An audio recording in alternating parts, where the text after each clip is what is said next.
गौरवदादाचं मला काही माहीत पण नव्हतं. त्याच्या आता तो कमेंट आता मला कसं कमेंट करतो तसंच मला कमेंट करत होता. पण म्हणलं एक दिवस नाही का गौरवदादा मी तुला विचारलं, कॉलेजला जातोय म्हणल्यावर काही प्रेम झालंय का काय? डायरेक्ट मी त्याला विचारलं. तेव्हा तो हो म्हणला मला. मग त्याच्यानंतर मग मी त्याला असं चांगलं सांगत गेले. तेव्हापासून मग ओळख झाली.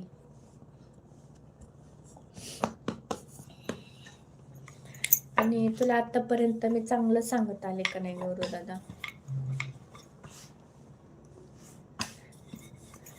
मला ना तेव्हाच रक्षाबंधनलाच जायचं होतं त्याच्याकडं राखी घेऊन.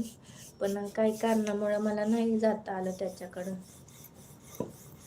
त्यांनी घरी पण सांगितलं होतं ताई येणार आहे म्हणून.